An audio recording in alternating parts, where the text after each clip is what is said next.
नमस्कार दोस्तों, आज हम फिर आपके लिए एक नई कहानी लेकर आए हैं जो कि एक तांत्रिक की है। अगर आपने हमारे चैनल को अभी तक सब्सक्राइब नहीं किया तो प्लीज़ इसको सब्सक्राइब जरूर कीजिएगा और कहानी में एंड तक जरूर बनिएगा।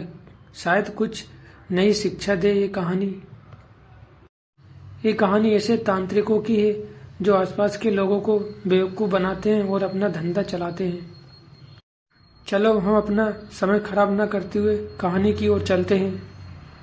ये घटना जो मैं आज आप लोगों को बताने जा रहा हूँ, ये घटना 19 साल पहले की है। मेरे पिताजी का स्थानांतरण दिल्ली में हुआ था। यहाँ आने के बाद मेरे पिताजी ने पूर्वी दिल्ली के बेलकम इलाके में एक मकान किराए पर ले लिया था। नई जगह में जिंदगी सामान करने में थोड़ा वक्त लगा, मगर समय के साथ सब सामान हो गया।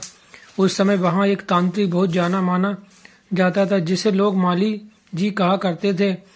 मोहल्ला छोटा होने की वजह से उनसे कम समय में काफ़ी नाम कमा लिया। उस वक्त लोगों ने साक्षरता की कमी के कारण लोग डॉक्टर से पहले उनके पास ही जाना पसंद करते थे। लोग उनके पास अपनी परेशानी लेकर जाते थे और ठीक भी हो जाते थे। उनका धंधा काफ़ी अच्छा चल रहा था। धीरे धीरे उनकी ख्याति पहुंचते हुए मेरी दादी के पास भी पहुंची। उन्होंने भी उनके द्वारा किए गए काम को देखने की इच्छा जताई। उस मोहल्ले में एक दिन पड़ोस में किसी औरत को किसी ऊपरी हवा की आमद हुई। वो अपने आपे में नहीं आ रही थी और उस पर सवार जो भी साया था उसे शांत नहीं होने दे रहा था। वो बस अपने बाल को खोलकर खेले जा रही थी। पड़ोसियों का मेला लगा हुआ था। घर पर सब बस माली जी के आने का इंतजार कर रहे थे। फिर उस औरत के घर का एक आदमी अपने साथ माली जी लेके आ गया। माली जी ने कुछ दिए जलाए, तंत्र मंत्र किया और ठीक वो हो गई। उसके बदले में माली जी ने उससे कुछ रुपए और एक शराब की बोतल ले ली।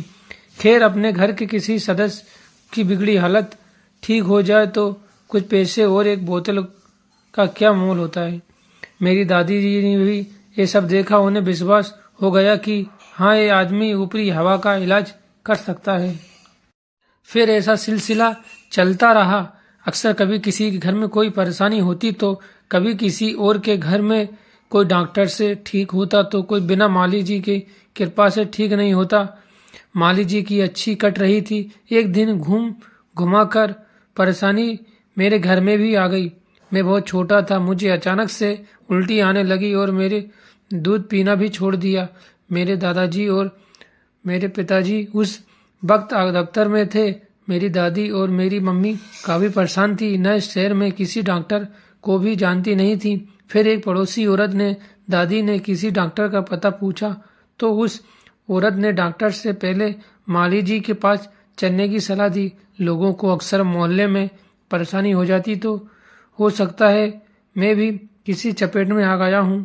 मेरी दलीलें सुनकर मेरी दादी माली जी के पास चलने को तैयार हो गई। माली अपने घर में बैठा कुछ पूजा पाठ कर रहा था।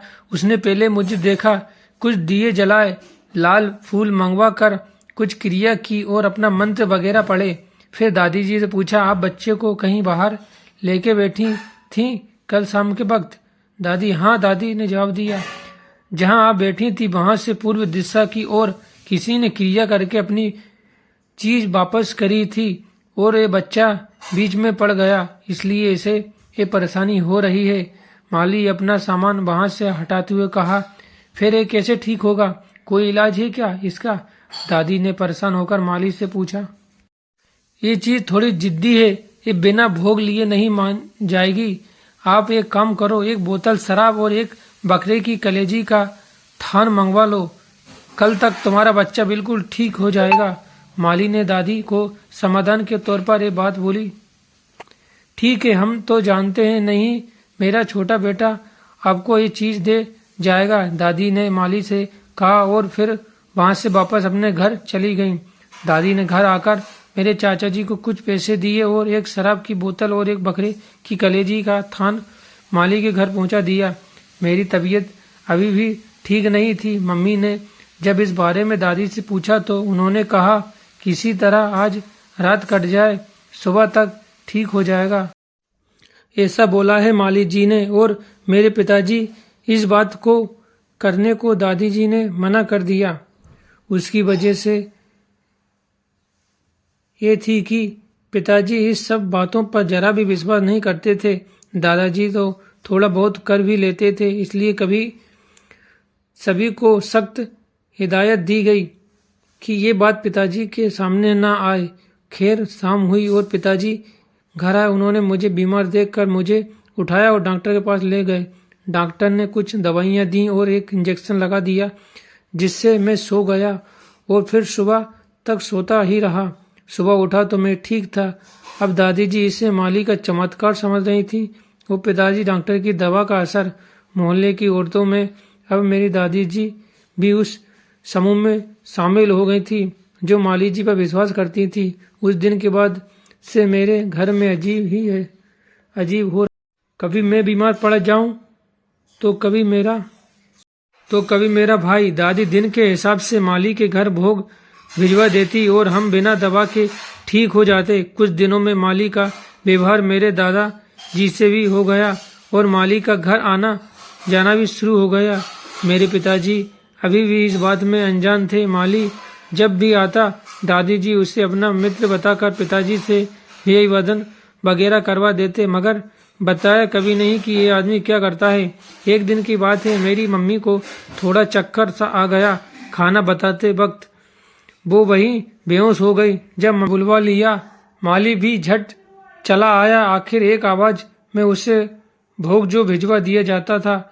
खैर माली आया और दादी ने उसे बात बता दी। माली ने कुछ देर सोचा और हाथ में कुछ लौंग लेकर कुछ करने लगा, जैसे लौंग से गिन रहा हो। कुछ देर बाद उसने बताया कि मम्मी के ऊपर किसी देवी की छाया और वो सवार होकर खेलना चाहती है। दादी ने कहा कि वो तो अभी बहुत छोटी है, अभी से कैसे कोई देवी उस पर आ सकती है। माताजी, ये तो देवी की महिमा है, न जाने कब किस पर दयाल हो जाए। अगर उन्हें रोका गया तो शायद वो आपके परिवार को कष्ट देना शुरू कर दे। माली ने दादी की बात का उत्तर इस तर्क के साथ डराते हुए दिया। अब दादा दादी के पास कोई चारा न बचा। उन्होंने माली के कहे अनुसार पूजा करवाने का मन बना लिया। लेकिन अगले दिन रविवार था और पिताजी उपस्थित में ये मुश्किल ही था, इसलिए पूजा सोमवार को रखी गई। दादी को भी यही लगा कि शायद इसलिए बच्चों बार बार बीमार हो जाते हैं, क्योंकि देवी आना चाहती है। पूजा में इस्तेमाल होने वाले सामान का बंदोबस्त दादाजी ने कर दिया। माली जी का आगमन हुआ। उन्होंने अपना पूजा पाठ का सारा सामान सजा कर पूजा माहौल तैयार कर लिया। फिर दादी ने मम्मी को बुलाया। न चाहते हुए भी मम्मी को जाना पड़ा।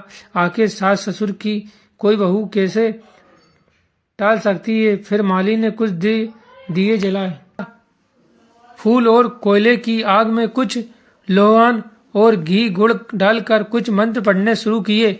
दादा दादी को भी बोल के मन ही मन माता का आवाहन करो। सो दादा दादी करने लगे। कुछ देर बाद मम्मी पर कोई सवारी आई और जय जय गूंजने लगी। काफी प्रचंडता के साथ मम्मी पर उस सवारी का असर था। खेलते खेलते हाथों की चूड़ियां टूटकर हाथों में कई जगह लगी गई और खून निकलने लगा। दोनों हाथ लहूलुहान हो गए। इसी प्रचंडता देखकर दादा दादी के पेट बल लेट गए और श्रद्धा से प्रचंडता की जगह सौम्य रूप की प्रार्थना करने लगे। फिर माली ने कुछ मंत्र बुदबुदाते हुए लोटे में रखे पानी को हाथ में लिए और मम्मी के ऊपर फेंक दिया। इससे खेलना रुक गया और मम्मी एकदम से पीछे गिर गईं। कुछ देर बाद मम्मी को होश आया तो दादी ने मम्मी को उठाया और अंदर ले गई और हाथ में दवा वगैरह लगा दी। फिर सारी बात बता दी कि क्या हुआ था, क्योंकि मम्मी को तो तब होश ही नहीं था। इधर माली ने दादी जी के कहा कि अब तो आपको घबराने की कोई बात नहीं, अब तो देव स्वयं आ गई हैं आप लोगों की रक्षा करने के लिए। दादाजी ने मने मिजाज के इस बात को स्वीकार किया और माली को विदा कर दिया। दादा दादी इस बात को लेकर परेशान थे कि अगर इसी तरह हर बार सवारी आई तो बहू को बहुत कष्ट होगा। हमारे परिवार में तो कोई कुल देवी भी नहीं तो फिर ये सवारी कैसे आ गई। शाम को जब पिताजी को घर आए तो उन्होंने मम्मी के हाथों में चोट के निशान देखे और फिर दादा दादी ने सारी बात पिताजी को बता दी।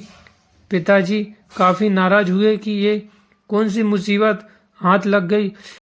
माली के विषय में तो एक कहा कि वो अगर दोबारा घर में आया तो उसकी टांगें तोड़ दूंगा। उस दिन के बाद से घर में अलग ही माहौल हो गया। सोमवार को मम्मी पर सवारी आने लगी और शांत करने के लिए माली को बुलाया जाता है और माली की अच्छी खासी दावत का इंतजाम हो जाता। मम्मी को जो चोट लगे वो अलग, मम्मी इन सब बातों से बहुत ज्यादा उब गई थी, जिससे कारण कहा जा सकता है कि पीड़ित हो गई। काफी परेशान हो जाने पर मम्मी ने सारी बात मेरे सबसे बड़े मामा जी को चिट्ठी में लिखकर बता दी, क्योंकि उस जमाने में फोन बहुत कम हुआ करते थे। जवाब में मामा जी ने आने का दिन निश्चय करके आने की सूचना दी। दिल्ली आए उनके साथ में एक व्यक्ति था। ये साधारण सा दिखने वाले अपने साथ हाथ में एक छोटा सा थैला लेके वो मामा जी के साथ हमारे घर आए। स्वागत पानी होने के बाद अपनी सारी बातें और सारी विडंबना दादी जी ने मामा जी को बता दी और मामा जी भी ये जताए बिना कि उन्हें ये सब बात पता है चुपचाप सुनते रहे। फिर उन्होंने अपने साथ आए उस व्यक्ति से दादी का परिचय करवाया। ये हमारे एक दूर के चाचा जी हैं, मन्नी लाल, यहाँ अपने रिश्तेदारों से मिलने आए हैं। ये भी कुछ जानकारी रखते हैं, अगर आप आज्ञा दें तो शायद कुछ बता सकते हैं कि ये सब कैसे हुआ। मामा जी ने दादाजी से कहा। दादी जी ने दादी पूछकर इस बात की स्वीकृति दे दी। फिर थोड़ी देर बाद कुछ विचार करने के बाद मन्नी लाल चाचा ने कहा, माता जी माली जी को बुला लीजिए तो फिर सारी बात आराम से की जाए। दादी ने मेरे चाचा को भेजकर माली को बुलवा लिया। सर्दी का वक्त था। घर के बाहर चारपाई पर बैठकर मामा जी और मन्नी चाचा बैठकर चाय पी रहे थे और धूप आनंद ले रहे थे कि माली का आगमन हुआ। दादी ने मामा जी लोग का परिचय करवाया। थोड़ी हाल खैरियत की बात के बाद मामा जी ने माली से पूछा, आपने ही पूजा करके मेरी बहन पर देवी की सवारी करवाई है ना? हाँ, पूजा तो मैंने ही की थी, मगर देवी खुद आना चाहती थी, माली जी ने जवाब दिया। कौन सी देवी है वो? मन्नीलाल चाचा ने सवाल किया।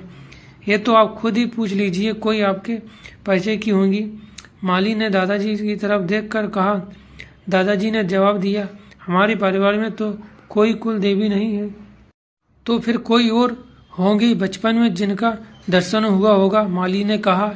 यहाँ उसका तात्पर्य चेचक से था। उसे भी देवी का दर्शन कहा जाता है और ये भी कहा जाता है कि जिसे देवी का दर्शन विकट रूप में होता है उसकी कृपा भी उसी तरह होती है और कभी कभी उस देवी की सवारी भी आने लगती है।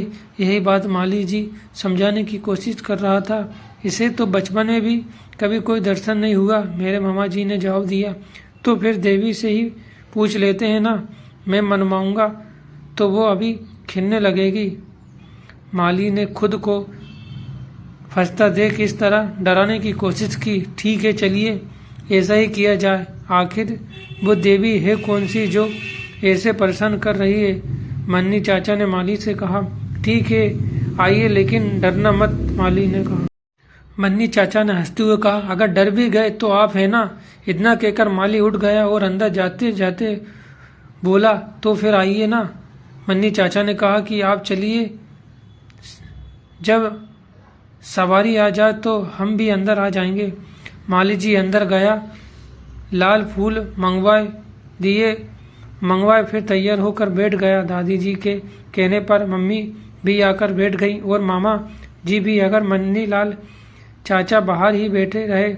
माली जी ने मंत्र पढ़ते हुए किए और दिए जलाने लगा, मगर दिए की बाती ने तो लो नहीं पकड़ी। एक बाद माचिस की तिल्लियां जला कर माली ने 3 माचिसें खाली कर दी, मगर दिया नहीं जला।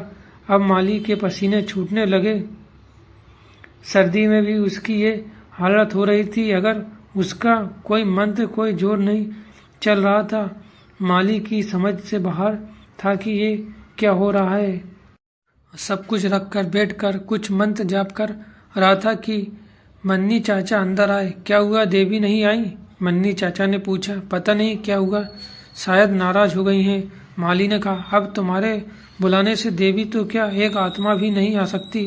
बच्चे, मन्नी चाचा ने कहा, का क्या मतलब है? माली ने लड़खड़ाती जुबान से पूछा। एक फूल और एक कपूर चलने वाली देवी को सिद्ध क्या कर लिया? तुम ओझा बनकर घूमने लगे?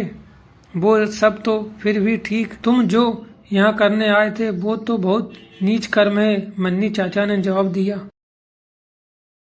माली हक्का बक्का होकर केवल मन्नी चाचा की बात सुन रहा था। तभी मामा जी ने मन्नी चाचा से पूछा, कैसा नीच कर्म चाचा? इसकी औलाद ने तुम्हारी बहन पर अपनी देवी का वास करवाया, क्योंकि ये इस घर की सबसे बड़ी बहू। मैं जब ये अपनी सास के बाद अपने कुल देवता की पूजा करती तो ये सारी पूजा इसकी देवी लेती है, और इस देवी को नया कुल मिलता तो इसके ऊपर ज़्यादा मेहरबान हो जाती, और ये नीच इस कुल के गुरु के रूप में पूजा जाता। और अगर इस बात से इस कुल के देवता नाराज हो जाए तो ये कुल यहीं रुक जाता है। ये कमीना एक गुरु बनने के चक्कर में इस परिवार की पीढ़ी की जिंदगी बर्बाद कर देता। अब तू जहाँ से आया है वहीं चला जा, तेरा ये सारा नाटक आज के बाद नहीं चलेगा। अपनी देवी भी भूल जा। मन्नी चाचा ने गुस्से में माली की तरफ उंगली करके ये सारी बात बताई। ये सारी बात सुनकर दादी को बहुत दुख हुआ और उनके आंसू निकल आए। माफ कर दो, माफ कर दो, मैं दोबारा ऐसा कुछ नहीं करूँगा, मगर मेरी देवी सिद्धि मत छीनो। माली रोनी सूरत बनाकर मन्नी चाचा के पैर पकड़ते हुए बोला, तेरी देवी ने तभी तेरा साथ छोड़ दिया था जब तू बाहर हमसे बात कर रहा था। अगर तुझमें जरा सी भी कोई चीज़ बाकी होती तो ये दिए जल गए होते। अब उठ और निकल जा यहाँ से, मन्नी चाचा ने करते हुए कहा। माली रोता आंसू पोंछता हुआ वहाँ से चला गया। मामा जी और मन्नी चाचा जी जो काम करने आए थे वो हो गया। फिर वो वहाँ से 2 दिन रुके और चले गए। इन 2 दिनों में माली के साथ क्या क्या हुआ, ये सारी बात आग की तरह पूरे मोहल्ले में फैल गई, और उस ढोंगी माली का सारा धंधा चौपट हो गया। कुछ दिन बाद वो वहाँ से कहीं और चला गया। दोस्तों, मन्नी लाल चाचा एक अघोरी थे। उन दिनों वो कानपुर के मेडिकल कॉलेज में मुर्दा घर के चौकीदार की पोस्ट पर रात की शिफ्ट में काम किया करते थे। एक बार एक दोस्त के घायल होने पर मामा जी ने हेलेट हॉस्पिटल गए। वहाँ मामी जी की मुलाकात मन्नी चाची जी से हुई थी। फिर वो अच्छे दोस्त बन गए थे। जब मामा जी ने मन्नी की चिट्ठी के बारे में मन्नी चाचा को बताया तो वो तुरंत आने को तैयार हो गए थे। वो बहुत ज़्यादा ऊंचे अघोरी नहीं थे, मगर माली का भी काम करने के लिए काफ़ी थे। कुछ साल पहले में भी उनसे मिला था। उनके बाद सन 2001 में उनका देहांत हो गया। दोस्तों, हमें ये कहानी ये शिक्षा देती है कि हमें हर किसी ऐसे अघोरियों पर विश्वास नहीं करनी चाहिए।